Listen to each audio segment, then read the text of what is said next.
All right, so I made a video, I don't know, maybe like 3 weeks ago at this point.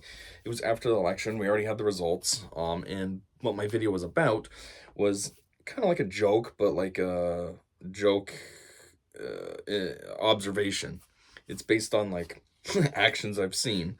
So, anyways, it was about Biden seeming to be kind of excited that Trump won.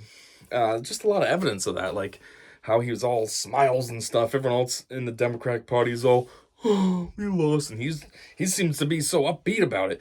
He also gave a 3.5 minute speech, I think, and he had no flubs, no missteps like he always has. He was able to give a nice smooth 3 minutes. He got like a second wind from Trump winning. Um, he also hosted him and was all like excited about it, shaking his hand. He goes from talking about Trump is a threat to democracy on all this and basically calling him the next Hitler to now all of a sudden he's happy inviting him to the White House. Like, don't you think if somebody was really that much of a threat, you wouldn't be inviting them to the White House and stuff so eagerly? But it makes sense to me that he'd be excited because, from his perspective, the Democratic Party did him dirty. Like, his plan was to stay in and try to run again in 2024, and they were like, nah, man, you out of here.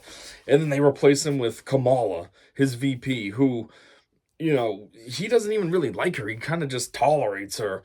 And so, from his perspective, it's like, F you guys. Like, I don't. Why would I? Why do I care about you for? I hope we lose. You want to do this to me? You want to throw me out when I said I wanted to try to run again? You want to replace me with this broad?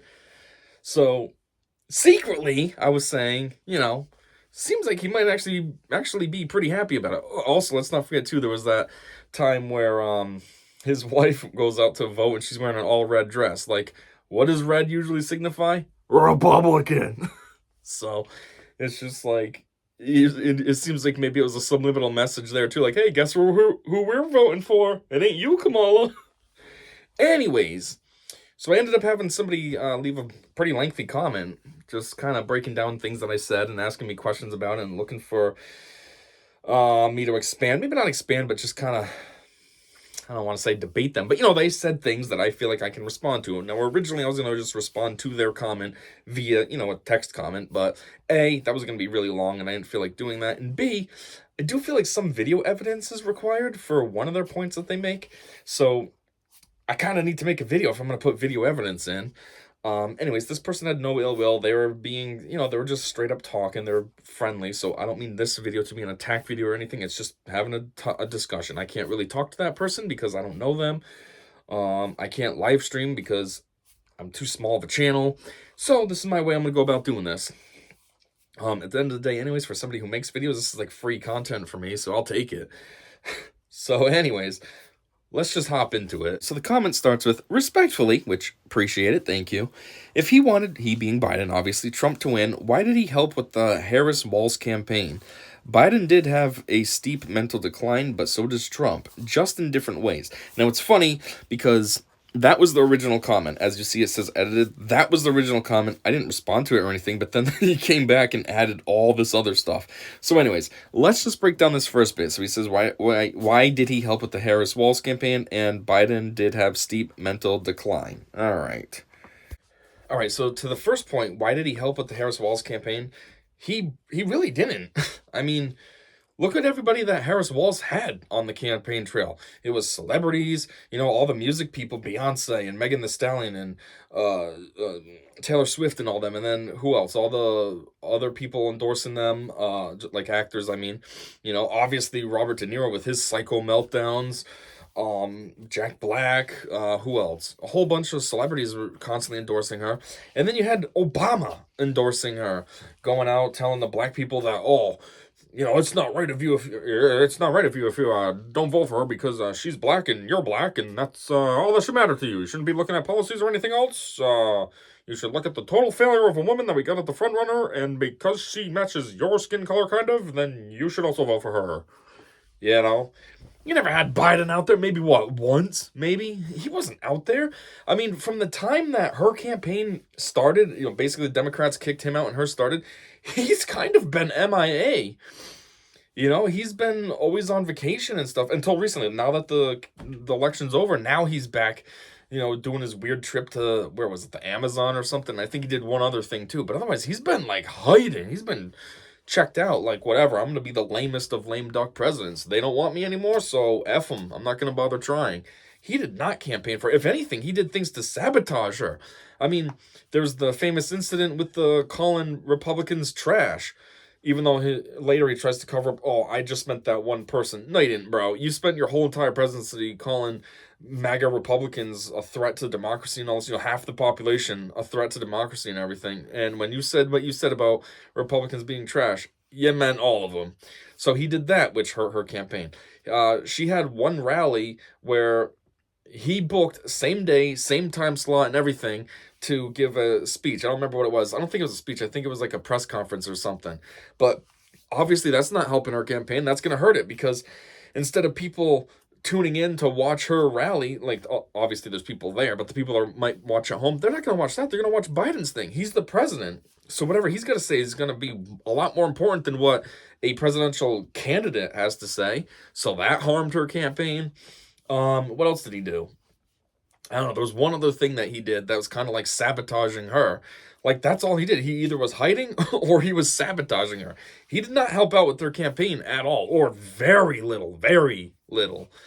I mean, geez, even times where he was trying to like talk her campaign up and make her seem like she's a good candidate, he still put in little digs. Oh yeah, like one time he was giving a speech saying that she'd be a good candidate, blah blah blah.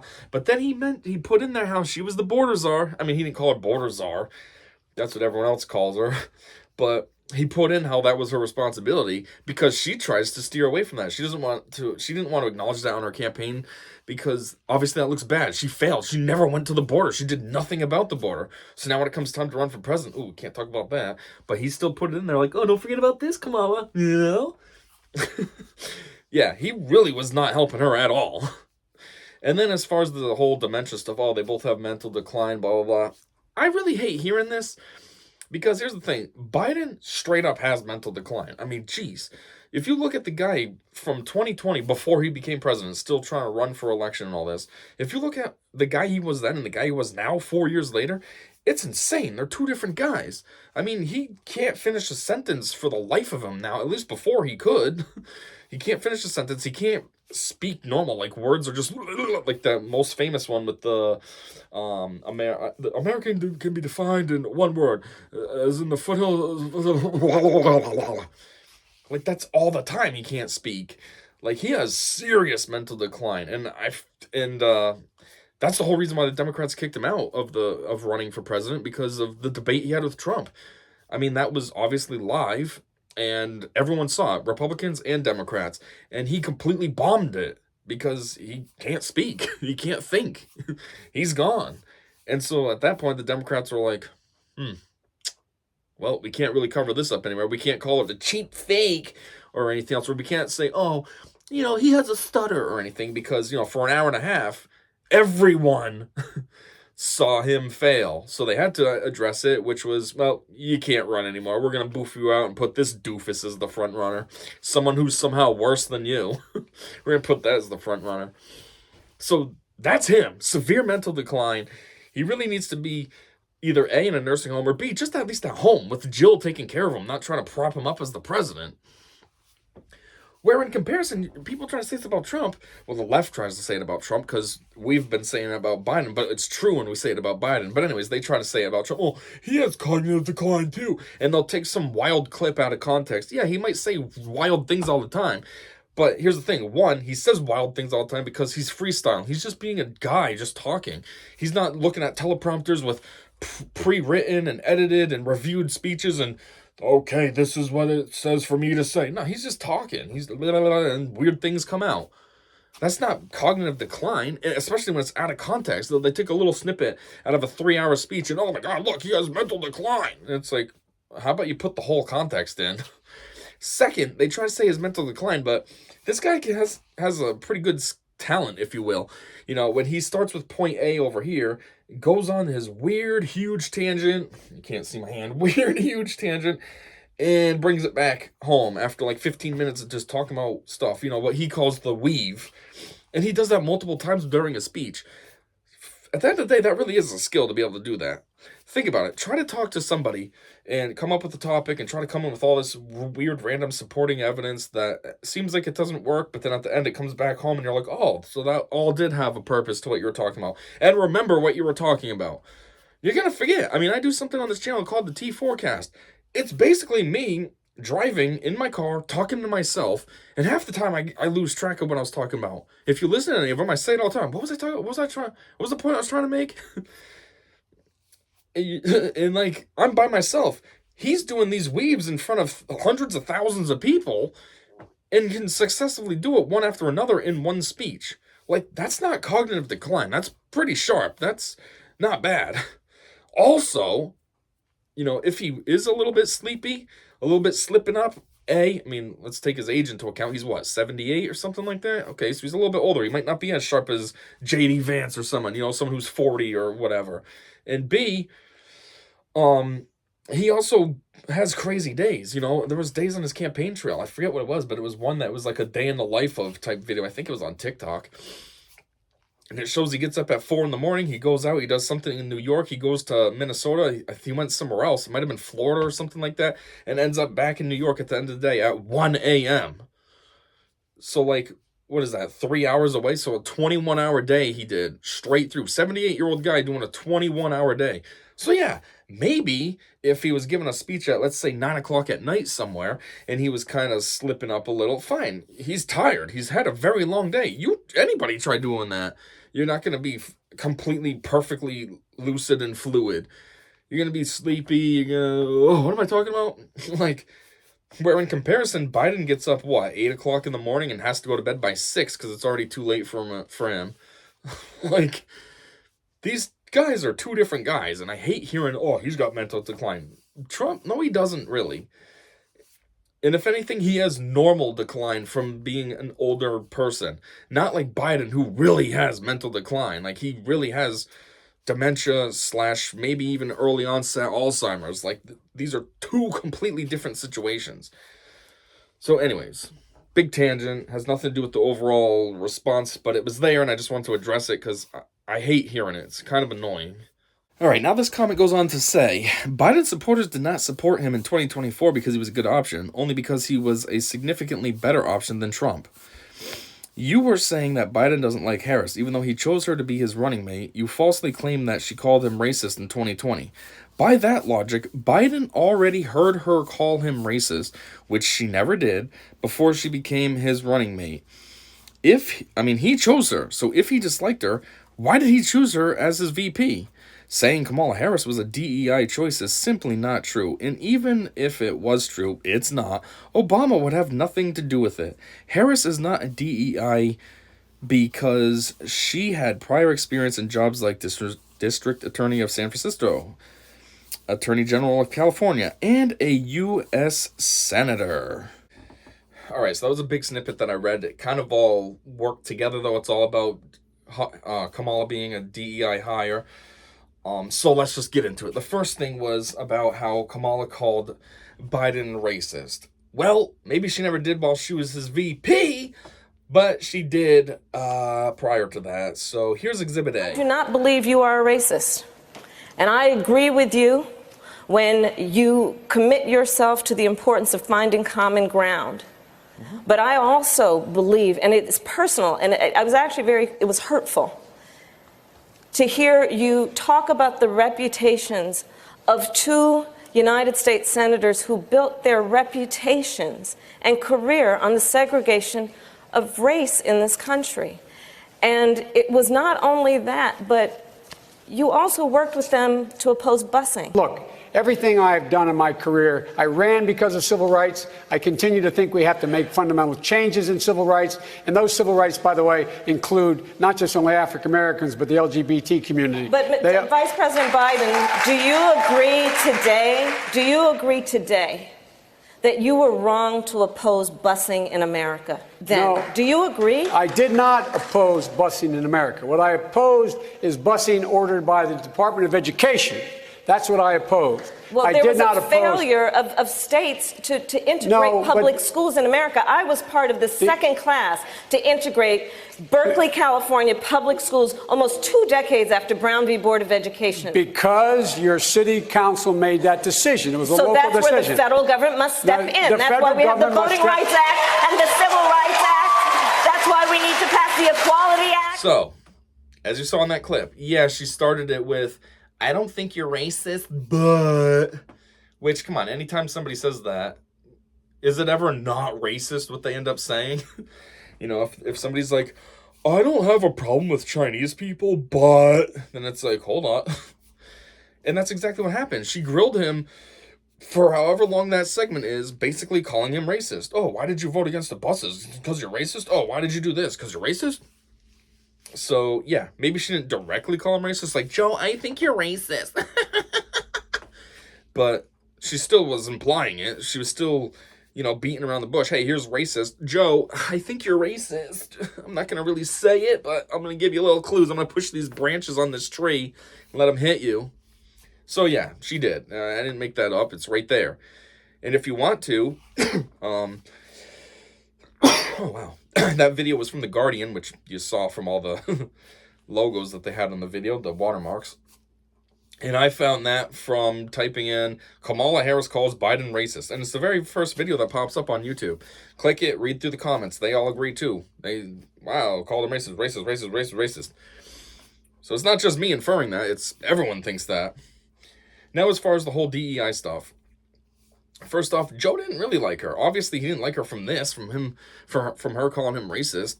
But he just wasn't, I mean, she just wasn't one of his top picks. He had a whole bunch of other options, and she kind of won out because, well, DEI. She checked a ton of boxes. There's even a CNN article out there that explicitly said this, that she checks a whole bunch of boxes. I mean, put it this way. A, she's a woman. There's one box checked. B, she's got Jamaican descent.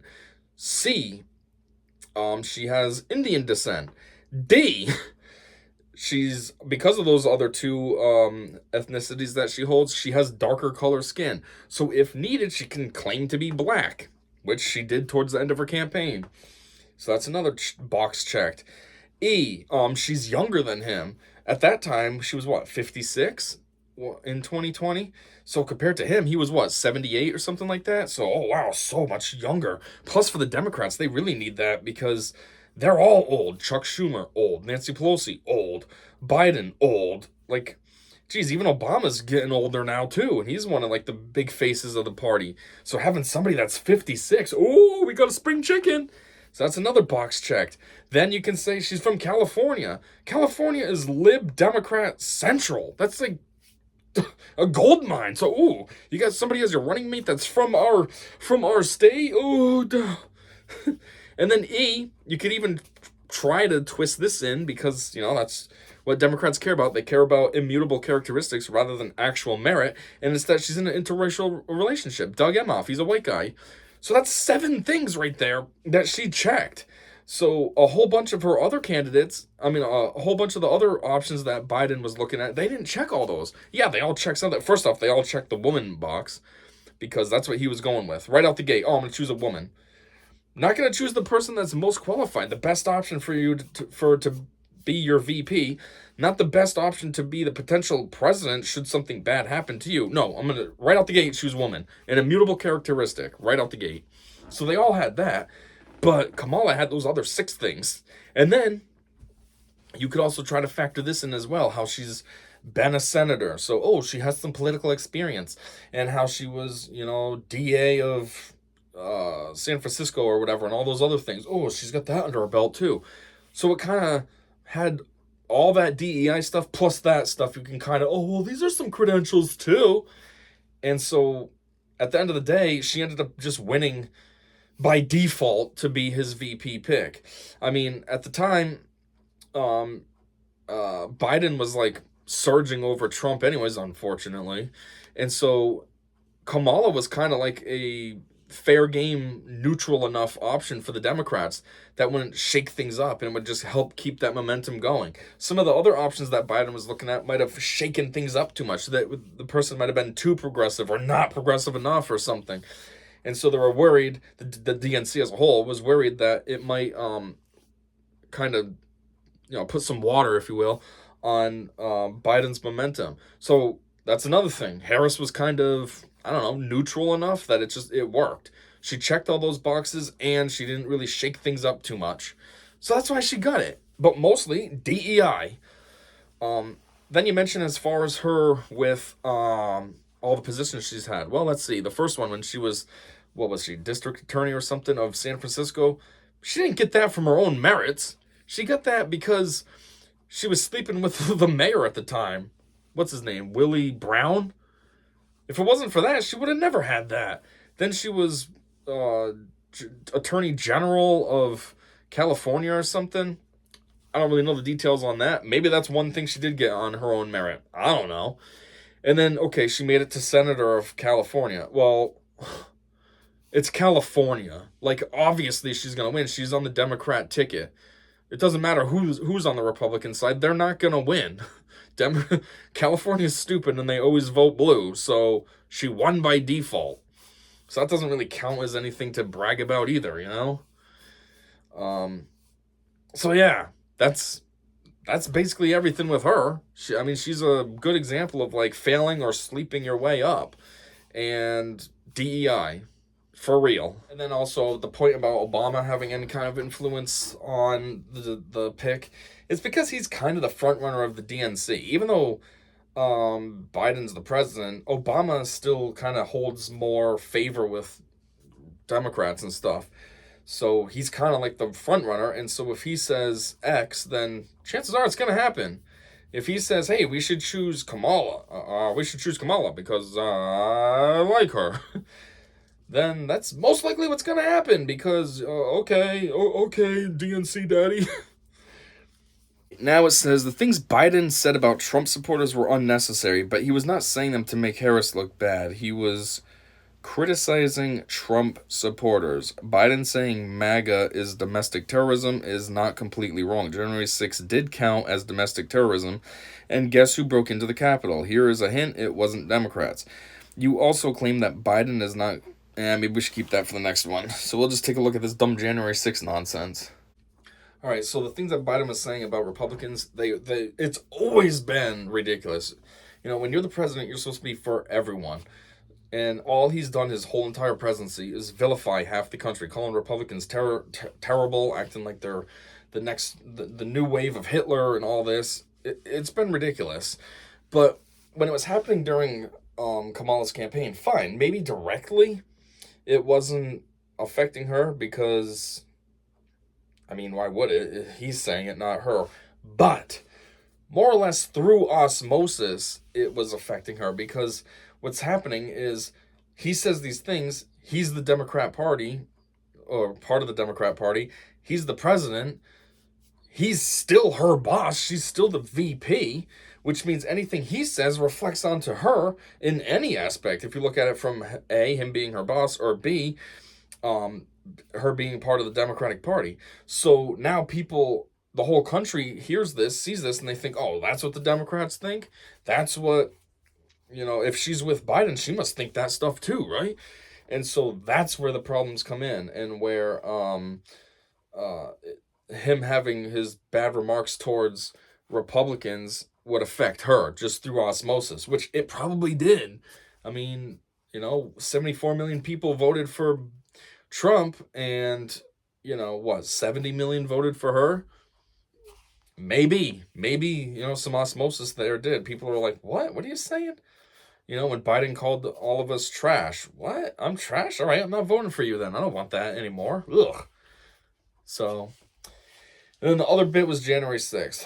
January 6th is an annoying situation. It's something that's been extremely blown up by the media, mostly the left.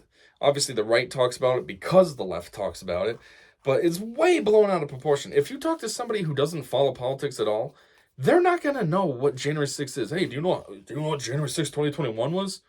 I don't know what. A cold day?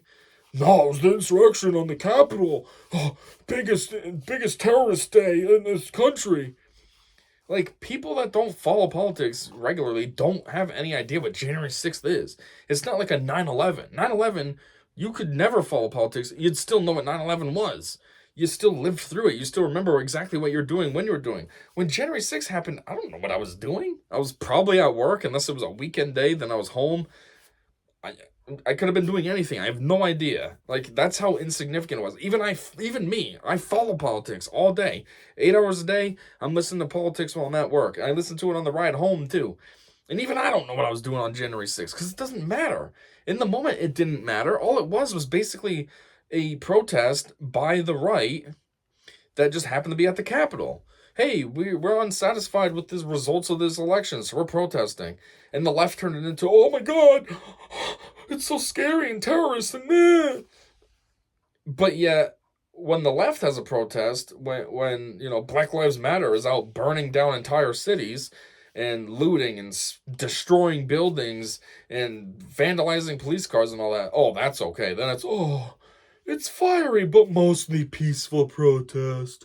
But a group of people hang out at the Capitol building, end of the world.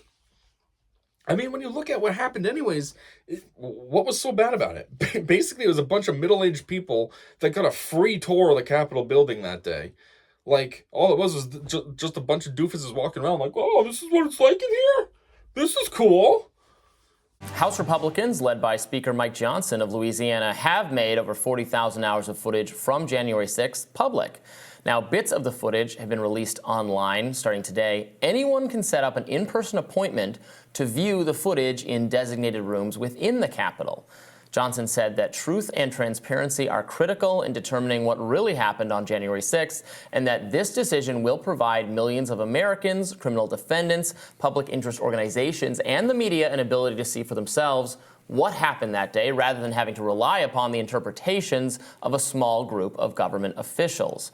Republicans were quick to praise Johnson's decision, some calling for further investigation into what really happened. Georgia Congresswoman Marjorie Taylor Greene took to X and posted, "I'm calling on Speaker Johnson to create a January 6th select committee. Releasing the tapes is not enough. There needs to be investigations and accountability for all of the lies, deceit, and lives ruined. Every member of the January 6th committee, Nancy Pelosi, the FBI, the DOJ, DC Police, Capitol Police, January 6th witnesses who lied, all need to be subpoenaed. Criminal referrals must be written, and prosecutions must happen under a Trump DOJ. I've said it all along. MAGA did not do this, and former President Trump weighed in as well, writing on Truth Social. Congratulations to Speaker of the House Mike Johnson for having the courage and fortitude to release all of the January 6 tapes, which will explicitly reveal what really happened on January 6th. I mean, yeah, okay, so one person died, I think, but don't you think something that was so big and serious would have had more people dying? Also, if it was such a big, scary event, don't you think people would have went fully strapped? I don't think anyone had guns that day. And we're going to act like it was such a big, scary, terrible day in American history? Oh my God, an insurrection. Please. Also, it was leaked that the whole security of the Capitol was Nancy Pelosi's job. She's a Democrat, okay? Or I should say, like you phrased it, here's a hint, it wasn't a Republican. We have responsibility, Terry. We did not have any accountability for what was going on there, and we should have. This is ridiculous. You're going to ask me in the middle of the thing when they've already breached the inaugural stuff should we call the Capitol Police? I mean, the National Guard? Why weren't the National Guard there to begin with? They thought that they had sufficient resources. No, that is not a question of how they had. They don't know. They clearly didn't know, and I take responsibility for not having them just prepare for more. She was the one that failed on security. So I know everyone likes to try to blame it on Trump, but he wasn't the one that was supposed to be in charge of security that day. Pelosi was, and she slacked. Also, everyone likes to twist it, the whole point of why Trump went back there. Trump went back there not to encourage the people, oh yeah, bring it, get back the whatever, the steal of the election and all this. No, he went back to tell people, hey, it's within your rights to protest if you're unhappy with the results, but just stay civil, stay calm, don't get crazy. Like, he was there to make sure that order stayed, not encourage them and pump them up and, yeah, we're going to do this for you, Trump. It was, hey, you can do this, but just don't get crazy. Demand that Congress do the right thing and only count the electors who have been lawfully slated. Lawfully slated. I know that everyone here will soon be marching over to the Capitol building to peacefully and patriotically make your voices heard. Today we will see whether Republicans stand strong for integrity of our elections. And then also you had the Tuscan shaman, I'm thinking Star Wars, you had the shaman guy. And when he was in there, he was like the leader of it. And when he's in there, he was being all like respectful too. There was that one room where Pelosi's chair was, you know, that room that they always do the speeches in and stuff. You got the Pelosi seat, the VP seat, and the president stands in the middle. The guy was in that room. There was a security guard in that room, and he's like, hey, is it cool if I go and take a seat at Pelosi's chair? And the security guy was like, yeah, that's fine. Just don't touch anything because, you know, that's like some classified documents and stuff. And the shaman guy was like, all right, cool. I just want to sit in the chair. Like, don't you think if the insurrection was so bad, like, he wouldn't be asking permission? He'd just be storming in and being like, yeah, I'm going to sit here, fuck you, security guy, and looking at all the papers. And, like, it was just a protest. and people just ended up getting, like, a free tour, free self-guided tour of the Capitol building. Like, oh my God, that sounds so bad. Oh. Our democracy was at stake. Seriously. And now I think we got 2 more points to get through, and then should be all set. So the next one is, you also claim that Biden is not going to do anything to keep things good because it's not the Democrat Party who won. But you also earlier said that Biden is probably tired, of the Democratic Party and doesn't like them anymore. Just as a side note, he's trying to make this 2 different points, but they really go hand in hand. Obviously, he's not going to do anything good because he's tired of them, and also because they didn't win. But okay. Anyways, let's break this down further. So yes, I don't think Biden is going to try real hard anymore. You know, first off, I know he has resentment that they boofed him out. He wanted to try to run again, which DNC made the right choice. This guy cannot run. It's insane that he thought he could go another 4 years. He barely could make it through these 4 years. Never mind another 4. But still, that was his goal. Like, he would have rather ran again and lost to Trump than run again, than be boofed out like he was. So that's one thing I know he's upset about. 2, I know he's upset that they put Kamala in his place, someone that he doesn't even like. Like, he sees it like, really? You couldn't have chosen somebody cooler, somebody that could be okay with replacing me? You put this in place of me? So right out the gate, I know he's upset with the Democrat Party just in general for what they did there. And then, yeah, like I said, also because they lost, you know, I just see it as, why is he going to want to try to do anything good now? It's not a Democrat coming in. Biden is a weird individual. He's very self-serving. He wants to try to take credit for everything. You know, everything that he's done his whole presidency was always comparing to Trump and trying to make it like, oh, I did this better than him. I did this better than him. These problems are from that administration. I did this better. It's never been like, for the country as a whole, it's never been like, hey, we had this. I did this to try to enhance it. I'm hoping this works out better. No, it's always just him. Me, this is my legacy. I'm the president. Urgh. And so he's a Democrat. And if a Democrat, there was a red wave, okay? There's nothing for Democrats anymore now. The House has been Republican, obviously. Mike Johnson is the speaker, not Nancy Pelosi. The Senate flipped. And obviously the White House flipped.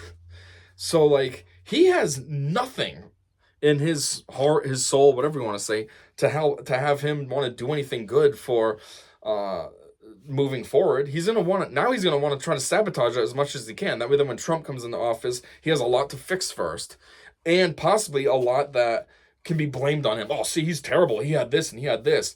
You know, because that's another thing. Democrats don't ever like to fully look at the stats. They only like to look at some of them and then pretend that that's real stats.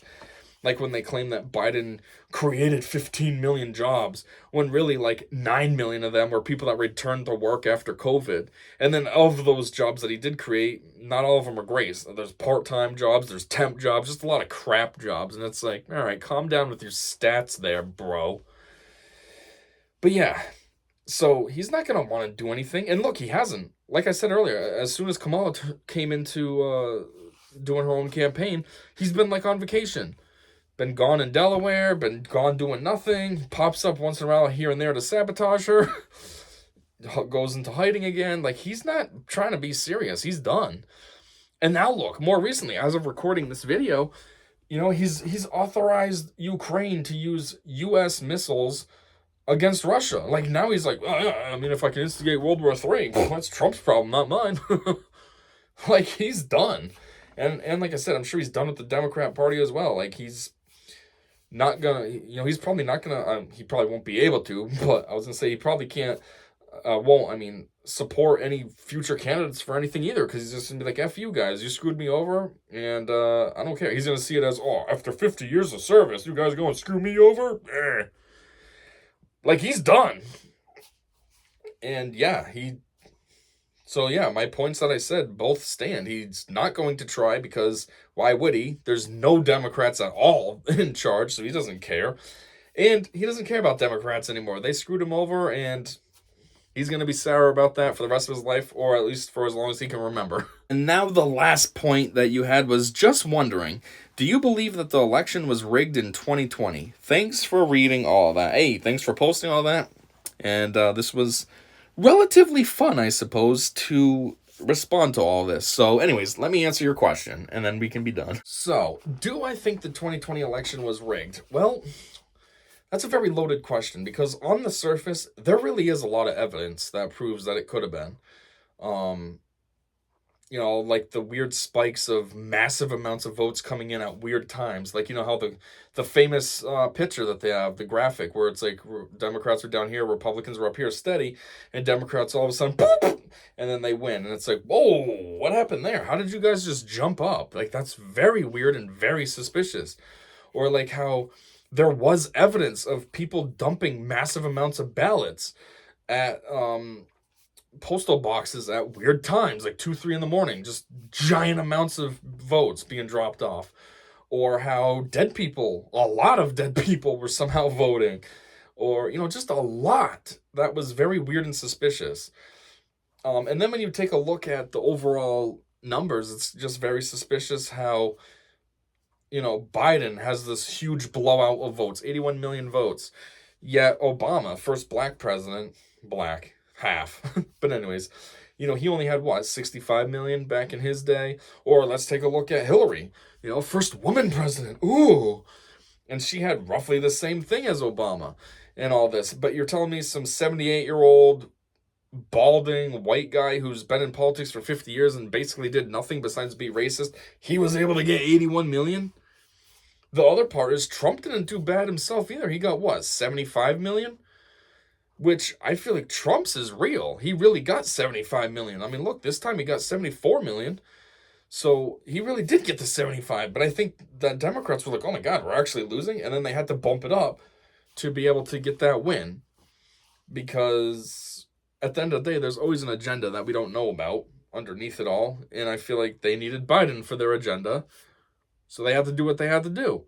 Things were also difficult because of COVID, so people were at home, there was the lockdowns, there was this and that, there was less eyes on things, you know, people were more, I guess, out of touch, out of the loop, so it was more free will for the DNC to do what they need to do to try to make something happen, which they did make happen.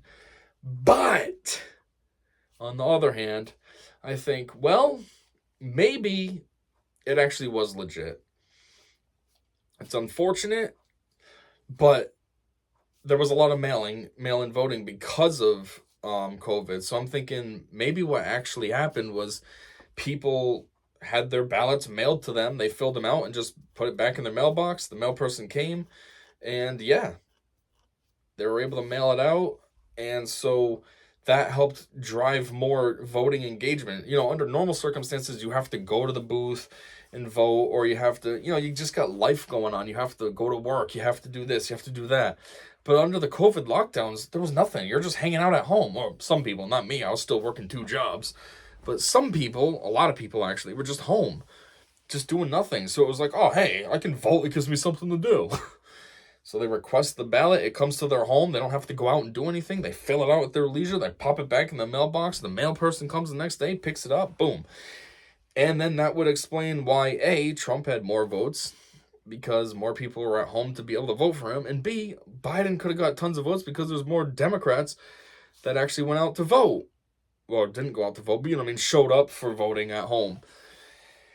And so in that regard, maybe. It still doesn't answer, and that would actually also explain the huge dumps that were happening at weird times, because maybe, like, post offices and stuff were getting through their mail, and they're like, oh, ballot, ballot, ballot, real mail, ballot, ballot. So then at the end of the day, they have a whole bunch of ballots, and then they're like, okay, we got to get these sent out.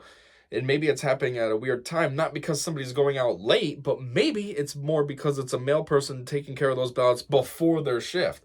I don't really know when people at the post office get to work. Yeah, you know, for normal citizens, the post office opens at 9. But that doesn't mean that's when the postal workers get there. They get there, who knows when they get there. They could get there at 5. So somebody going to work early to get all the ballots to ship them out to wherever they need to go to be counted, that could actually be reasonable. You know, you're out at 3 in the morning or whatever before your shift, just doing a little bit extra work. Who knows? The only thing it doesn't explain is the dead people. How/why are they voting? I don't know. That's still very suspicious. It's not like they voted and then died. It's people that have been long time dead, and then all of a sudden, oh, I can vote. Oh, okay. Convenient how that worked for you. Also, wasn't there like repeated names as well? Don't really know how that happened either, but give it the benefit of the doubt, I guess. So yeah, that's kind of what I think happened with 2020. I don't know. It's a weird situation. It sucked. But at the same time, like they say, sometimes things are a blessing in disguise. They might seem bad in the moment, but then later you're like, oh. And that's what I think happened here. Biden winning was terrible in the moment, and these last 4 years have been trash. But I think if Trump won again, obviously things would have been good. But I feel like Trump having a gap and being able to come back makes things even better. I think this term that he's going to have is going to be so much better than if he had 2 consecutive terms. Because now he's had time to think, and he's had time to live through a terrible Biden presidency. And yeah, he's got ideas, and you know, he's got Elon Musk on board, a smart guy to like go through the government.